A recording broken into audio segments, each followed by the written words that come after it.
थोड़ा सा picture clear करिए, बताइए भाई, ये बड़ा कंफ्यूजन फैल गया है। कौन कहाँ जा रहा है, क्या खबरें हैं? सपा की जो आज सेकंड उनकी एमएलएज की सेकंड मीटिंग थी, उसमें ऐसी चर्चा है कि काफ़ी एमएलएज मिसिंग हैं। कोई 7 कह रहा है, कोई 8 कह रहा है, कोई 10 कह रहा है। क्या एक्चुअल सीन है? आपको क्या लगता है कल क्या होने वाला है वोटिंग में? देखिए, चुनाव तो बहुत कांटे की लड़ाई का हो गया है और कहा जाए तो ये रात बड़ी कयामत की है, बहुत भारी है। और राज्यसभा और एमएलसी के चुनाव में हमेशा लैला और थैला इनका खेल चलता रहा है और ये दोनों आज की तारीख में भाजपा के पास हैं। तो संजय सेठ नाम से ही सेठ है, सेठ महाजन तमाम बार बैक डोर से एंट्री लेते रहे संसदों में। इस देश में तमाम ऐसे चुनाव हुए हैं। तो क्या चमत्कार होगा कल, ये तो देखिए सामने आएगा। लेकिन ये जरूर है कि आज समाजवादी पार्टी की मीटिंग में कई सारे विधायक नहीं पहुंचे। हो सकता है कुछ ने अपने नेतृत्व को बताया हो, लेकिन कुछ ऐसा भी है कि अगर राकेश सिंह या अभय सिंह वो आज नहीं आए मीटिंग में, पूजा पाल नहीं आई, गौरीगंज से और अमेठी से महाराजी देवी नहीं आई, तो अमेठी और रायबरेली का समीकरण तो बीजेपी ने साध लिया। क्योंकि मनोज पांडे को लेकर भी चर्चा है कि वो नहीं पहुंचे। कितने ऐसे नाम हैं जो नहीं पहुंचे, लेकिन इसमें अमेठी और रायबरेली के विधायक ज्यादा हैं। एक पश्चिमी, एक बुंदेलखंड से भी नाम आ रहा है। तो ये सब नहीं आएंगे या किन्हीं कारणों से नहीं आए, क्रॉस वोटिंग के चक्कर में नहीं आए, ये तो कल खुलासा होगा। लेकिन आज जिस तरह से राजभर बयान दे रहे हैं कि राज्यसभा के लिए रात अंतिम है, उससे लग रहा है कि राजभर को मंत्री बनाए जाने कोई डेट मिल गई है। वो खुद ही पहुंच गए राजा भैया के यहाँ मुलाकात करने कि साथ आओ, माहौल बना हुआ है।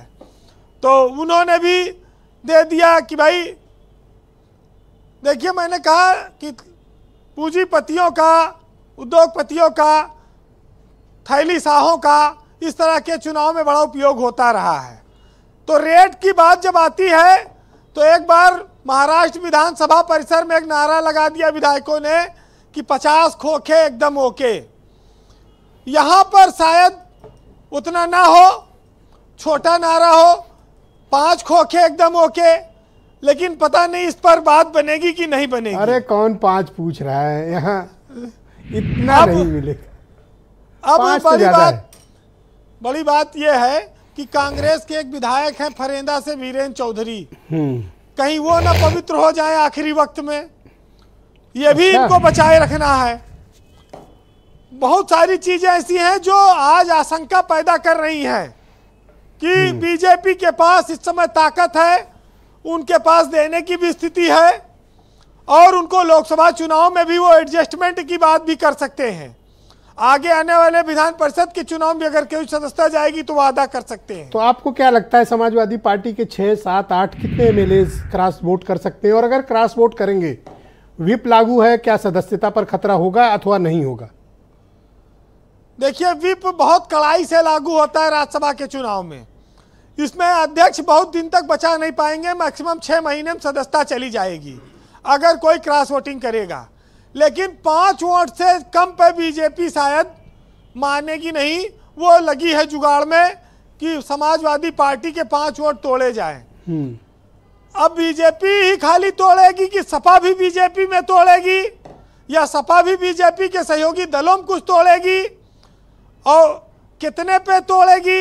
1 वाले को 3 पे तोड़ेगी कि 2 वाले को 5 दे देगी, ये सब भी है। पर दुबे जी तो कसम खा रहे हैं कि नहीं, 9 एक साथ है, इकट्ठे वोट डालेंगे। मिर्जेश जी, विधायक जानते हैं, देखो अपने यहाँ कहा जाता है गुजरा गवाही और लौटा बाराती। कल का बाद इनका कोई पूछे ना वोट देने के बाद। आज जो मिल, आज तो देखो सबकी दावत है। अभी भाजपा अलग दावत कर रही है, ये पीयूष बार बार कह रहा है कि जो है वो दावत खा रहे हैं, दावत खा रहे हैं। हाँ, भोजन तो चल रहा है गर्मा गर्म, लेकिन अटैची रात में ही पहुंचेगी जहां पहुंचना होगा। और आज जो मिलना है मिल जाएगा, नहीं कल किसको कौन पूछेगा। तो जो कुछ मिलना है वो सब आज ही है। और विधायक जो बहुत अपने आप को कह रहे हैं भाई कि हम एकदम इंटैक्ट हैं, यही तो रोए हैं 5 साल और 2 साल कि हमारी सुनी नहीं जाती जिले में, डीएमएसपी सुनता नहीं, फिर जाके रोएंगे 4-6 दिन से पूछ हो रही है।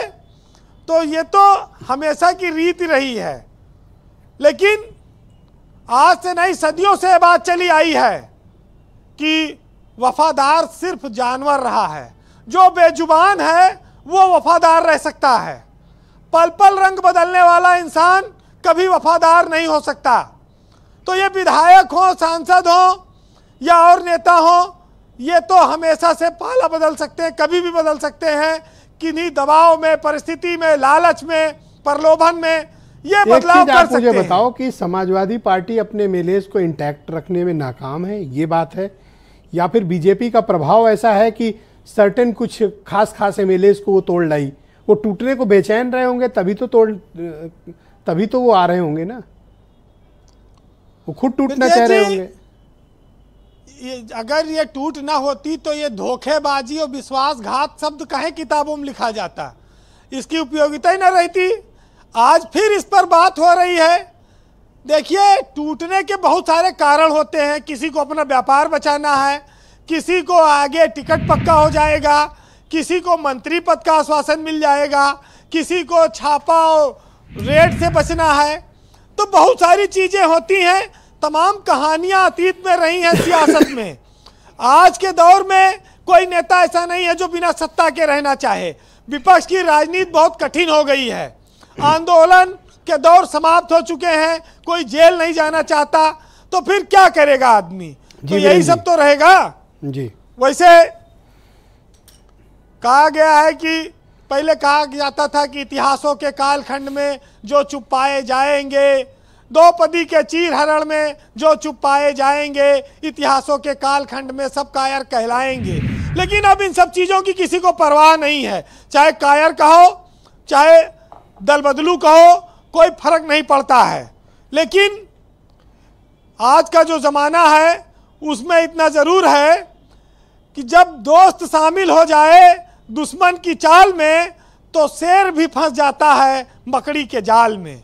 सुनिएगा कि अब तो लोग बस नकाब लिए फिरते हैं, रौब, रुतबा और रईसी की चाहत है सबकी। अब तो सबके सब खाली हाथ लिए फिरते हैं, और किसको किससे मोहब्बत है जी ये तो पता नहीं, मगर नादान परिंदे प्यास लिए फिरते हैं। और मैं ये जंग जीत भी जाऊंगा, लेकिन यारों हम अपनी ही कतार में कुछ गद्दार लिए फिरते हैं। बहुत शुक्रिया वीरेन जी, आपका बहुत बहुत धन्यवाद। और रात में भी नज़र बनाए रखिएगा, क्योंकि उत्तर प्रदेश की राजनीति में रात में ही कई बड़े बड़े कांड हुए हैं।